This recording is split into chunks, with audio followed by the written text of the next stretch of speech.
What's going on, guys? Welcome back to the channel. I hope everybody's having a great day. This is the last time you guys will see the car at stock ride height because today we're going to install some new H&R lowering springs. Look at that. Looks like we got some stickers here, maybe some instructions on how to install them. And then we've got the H&R lowering springs right here. Check these out, guys. Really nice quality product from H&R. They're almost like a blurple. Hard anodized color, real nice. I used to run iBox on my Mustangs when I had them, and I like the iBox, but on the Chargers, the iBox don't sit the car as low as I'd like it, especially with the wide body. I don't want any wheel gap at all. I want the car slammed down almost like it's on airbags, but I didn't want to have to put an airbag system on this car and go through all that work and time and money, and it's just not worth it to me. So a cheap alternative fix is just to buy some lowering springs, which we did here. And like I mentioned, they are H&R. They are 100% made in Germany. And here's the part number if you guys are interested, 50888. And these here are really nice springs, guys. I mean, the quality of these look just as good, if not nicer, than the iBox. So as you can see here, here's the front coil, the rears, and then the other front here, and they have, it says 100% made in Germany, H&R SS's, and then there's the part number. So there you have it. Now let's hop in the Hellcat and take it over to Walsh Motorsports. Walsh Motorsports is a local shop to me. He's actually a good family friend of mine. He takes pride in all of his customers' vehicles, so that's why I use him for things like this. I don't have a spring compressor here at the house, or else I'd try to do this install for you guys myself, like a how-to in the garage here. But I don't have a spring compressor, and I didn't feel like going to rent one. I'm in a time crunch. I want the car lowered as soon as possible, and I just didn't feel like going to rent a spring compressor to do the install here. Plus, it helps when the car's up on a hoist and on a lift rather than on, you know, floor jacks, and it's a pain if you don't have a lift. So Walsh Motorsports is going to hook it up for me. We're going to install the H&R springs on the wide body Hellcat, and this thing is going to look killer, guys. I cannot wait to see what this car looks like once it's slammed. It is going to be a whole new car, guys. So stay tuned. We're going to hop in the Hellcat, head over to Walsh Motorsports, and drop the car off for him to do it today. So I won't be able to do like a how-to install on this one just because I have to go to work, so I won't be able to stay there for the whole install. But basically what I'm going to do is I'm going to do a walk around of the car before, and then a walk around after, and then obviously do a review on these springs, like a driving review, and let you guys know if I noticed any performance gains, or if I've noticed, you know, if the car is bouncy. I hear these springs, H&R is known for maybe being bouncy, but I'm going to do a full review on this for you guys in this video, so stay tuned for that. But yeah, here you have it.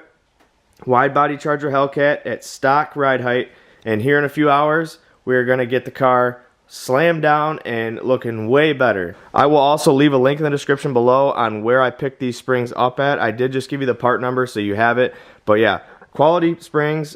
They look really nice, and I can't wait to get them on the Hellcat. So let's hop in the Hellcat and head to Walsh Motorsports. Whew, it's a cold morning out here. A brisk 32 degrees. It's crazy. Just yesterday it was 70 degrees out. Got the new license plate, finally came in, Fat Cat. What do you guys think? So this is the last time you'll see the car sitting up like this.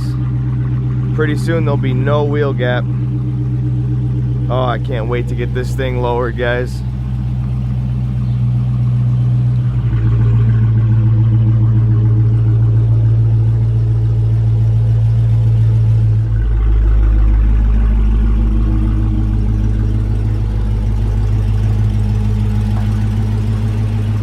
Alright, let's hit the road.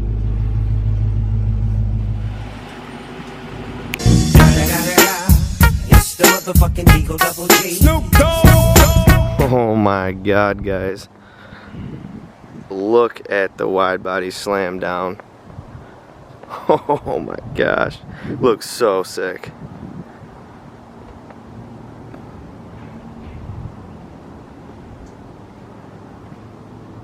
Look how low this thing's sitting, guys. Oh, the tire's damn near tucking. Looks like the car's on airbags. Oh my gosh, I love it. There's a picture from the back here. Oh, it looks so good. Can't wait to get those 315s on there to look real good. Alright guys, so I just got the car home in the garage. Man, it looks so good. I am so happy with how it turned out.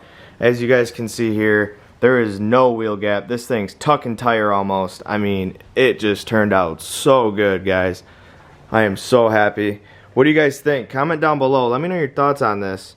I know a lot of guys are going to be like, oh, no, it's a racer. Oh, it's stanced out. Oh, this, all that. It's like, you know what? I like the way it looks. I think it looks good slammed down with the wide body. And on my old Hellcat, I didn't ever lower it because I was worried about it not being able to hook because of the angle of the tires in the rear. But I just tried it on the way home, and it hooks the same as it did stock. So it'll obviously hook better once I get my drag radials on, so stay tuned for that. Those are coming this week. But man, this thing just is sitting just right, guys. These H&R Springs made the car. Also, if you guys live in the Metro Detroit area and you need any work done to your car, performance-wise, lowering, anything like that, make sure you guys check out Walsh Motorsports. I'll leave a link in the description below on his info as well. He takes very good care of your cars. He's very clean, very precise, and he makes sure it's done right the first time. And you guys will be super satisfied with his customer service and his quality of work. So make sure you guys go check out Walsh Motorsports for any of your needs.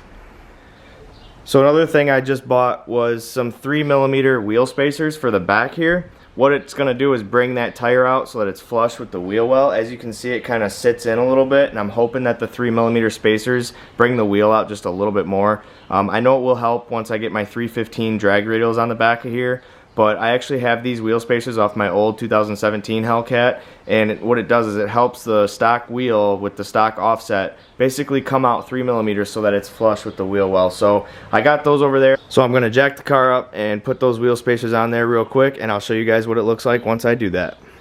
So here's the wheel spacers I was talking about. They're basically just a 3mm spacer that goes on the stock hub and basically just brings the wheel out just a little bit. I ran these on my old Hellcat and I had no issues of wobbling or anything, so we're going to throw those back on there and see what it looks like with the wheel spacers. I think it'll look much better. It looks good as it is, but the rear wheels sit in just a little bit more than I'd like them to, and granted, it will look better once I get my 315 drag radials on there.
Well, there you have it, guys. 3mm wheel spacers installed. As you can see here, it brought the tire out just a little bit, not too much, just enough, and then it will bring it out even more once I get my 315 35 20-inch Nitto drag radials on the back of this. So stay tuned for that video. I'll update you guys on what it looks like. So yeah, definitely needed that little 3mm poke there. The front, I might even put the 3mm wheel spacers on the front, because now the front sticks in a little bit more than I like, as you can see here. There you can see the back kind of pokes out, and then the front kind of pokes in a little bit, and put those on there. I'll leave a link in the description below on what wheel spacers I went with for this setup as well. Alright guys, so we're in the Hellcat, and basically what I'm going to do is a little review on these springs for you guys. I've put about 100 miles on the car since I've got them installed, and I can honestly say I absolutely love them.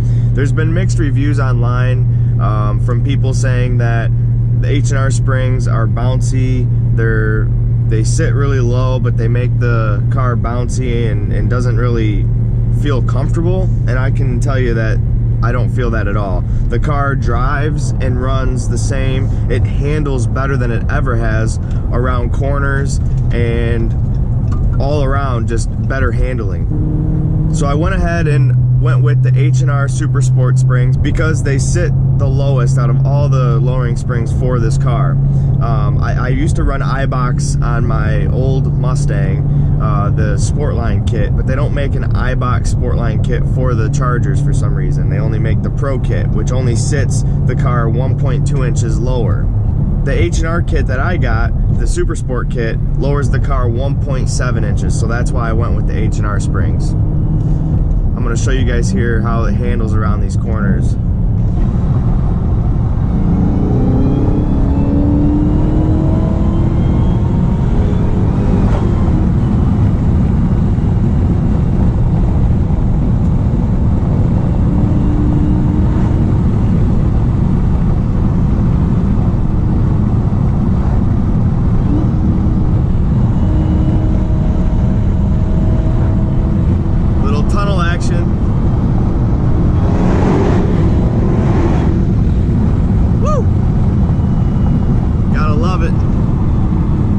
Hope you guys can hear that on the camera.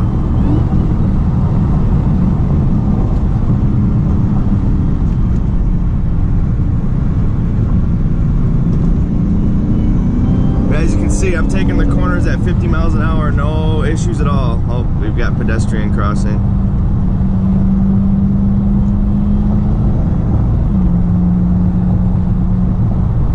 This guy probably thinks I'm a cop rolling up on him. Yep, go ahead and get over, buddy. We got some running to do.